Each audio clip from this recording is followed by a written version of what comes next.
টিচাররা জাস্টিস পেয়েছে এবং তাদের পরিবারগুলো সেভ হয়েছে।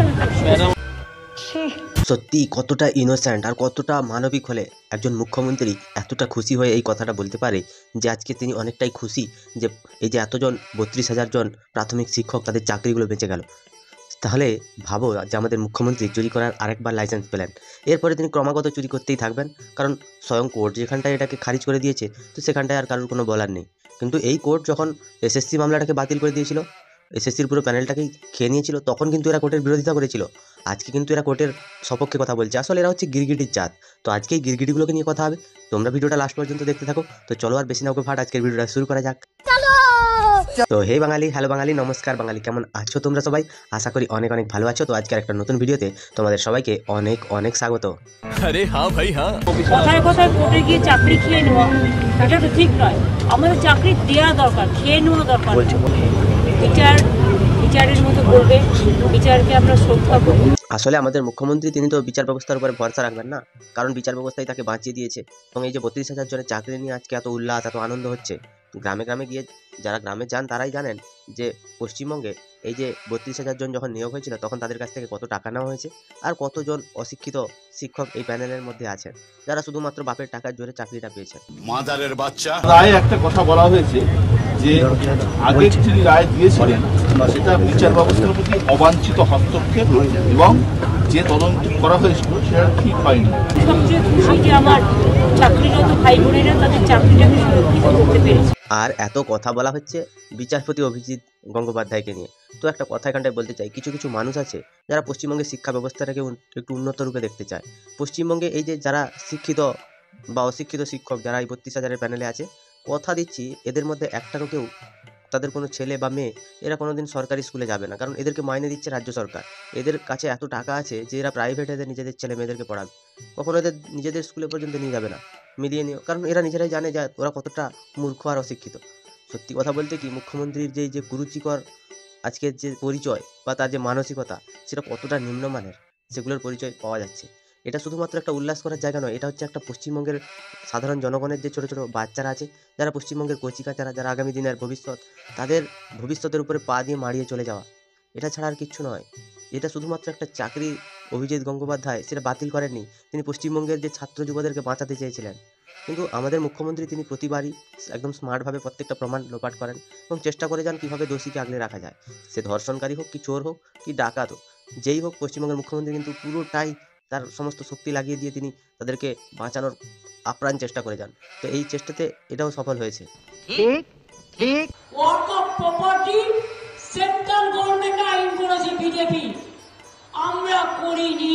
ওখানে শিক্ষকদের সাথে থেকে দ্বিচারিতা, আবার এখানটা এসে ওয়াকফ আইন নিয়ে দ্বিচারিতা।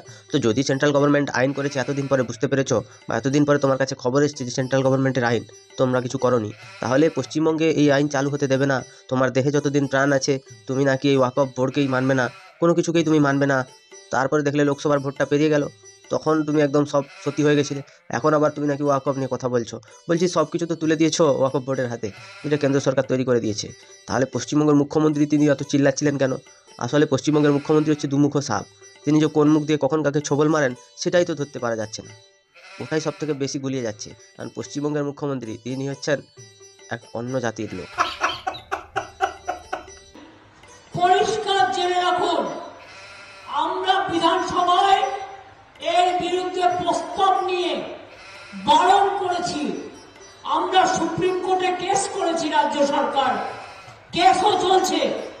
তাছাড়াও আমরা যতদিন আছি আমি এসব জায়গায় কাউকে হাত দিতে দেব না। আপনারা বিশ্বাস রাখবেন, আমি মাজার থানে হাত দিতে দেবো না, জওহর থানেও হাত দিতে দেবো না। হ্যাঁ, আমরা জানি তুমি ওয়াকফের বিরুদ্ধে বিশালভাবে লড়েছো, কারণ ওটা হচ্ছে তোমার বাপ ঠাকুরদার সম্পত্তি। ওই সম্পত্তিতে যদি কেন্দ্র সরকার আঘাত আনার চেষ্টা করে তুমি লড়বে, সেটা ঠিক আছে।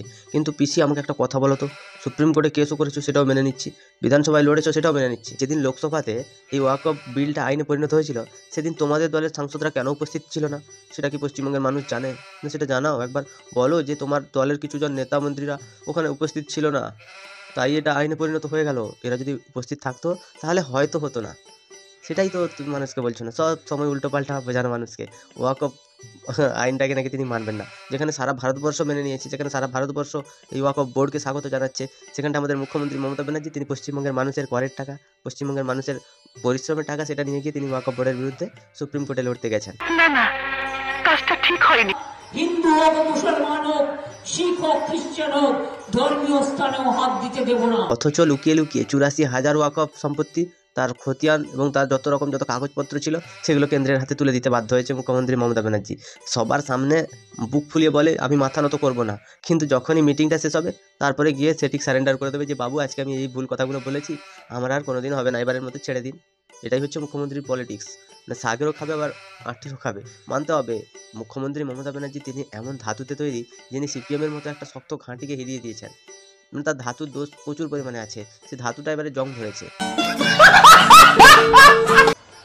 কোন সাম্প্রদায়িক শক্তির রটাচ্ছে, ধর্ম নিয়ে বিভাজন করছে, ধর্ম নিয়ে বিভেদ করছে, তাদের উদ্দেশ্যে বলি ওয়াকফ প্রপার্টি সেন্ট্রাল গভর্নমেন্ট আইন করেছে বিজেপি, আমরা করিনি।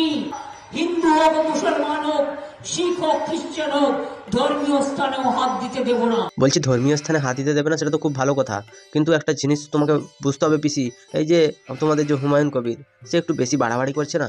সে কিন্তু তোমাকেই দুষছে যে তুমি নাকি সরকারের টাকায় মন্দির বানিয়েছো, তারা নিজেদের পয়সায় তো বাবরি মসজিদ বানাতেই পারে। হ্যাঁ, ভারতের সংবিধান অনুযায়ী যে যেখানে যাই ইচ্ছে করতে পারে, কিন্তু সংবিধানে এটা কোথায় লেখা আছে যে সরকারের টাকায় দুর্গাঙ্গন হবে, মহাকালের মন্দির হবে এবং জগন্নাথ মন্দির হবে?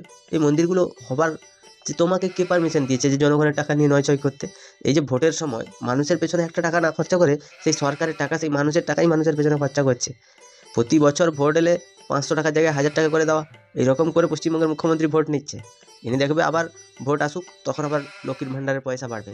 এমনিতে তো সিভিক পুলিশ ওর সব টাকা বাড়িয়েছে। পশ্চিমবঙ্গে যারা শিক্ষিত যুবক তারা রাস্তায় ঘুরছে, আর সিভিক পুলিশেরা মদ খেয়ে ডিউটি করছে, রাস্তায় গাড়ি ধরছে। পশ্চিমবঙ্গের পুলিশেরা হচ্ছে চাঁদাবাজ, জুলুমবাজ হয়ে গেছে। প্রত্যেকটা জায়গায় একটা করে মেশিন নিয়ে দাঁড়িয়ে আছে, ওখানটায় বলছে যে আমাকে টাকা দিয়ে দাও, দিলে কনসেশন, নাহলে তোমার 10,000 টাকা ফাইন। এই হচ্ছে পশ্চিমবঙ্গের আইন ব্যবস্থা। লজ্জা শরম কিছুই নেই, পুরো সব কিছু জলাঞ্জলি দিয়ে এরা মোটামুটি রাস্তায় নেমে পড়েছে। দেখো তোমাদের কি মতামত তোমরা আমাকে একটু কমেন্টে জানিও। যদি ভিডিওটা ভালো লাগে তাহলে লাইক করো, কমেন্ট করো, শেয়ার করো, সাবস্ক্রাইব করো, পাশে থাকা বেল আইকনটা প্রেস করতে একদম ভুলবে না। সবাই ভালো থেকো, সুস্থ থেকো, সাবধানে থেকো, আর দেখতে থাকো বাংলা আর করে ঘর।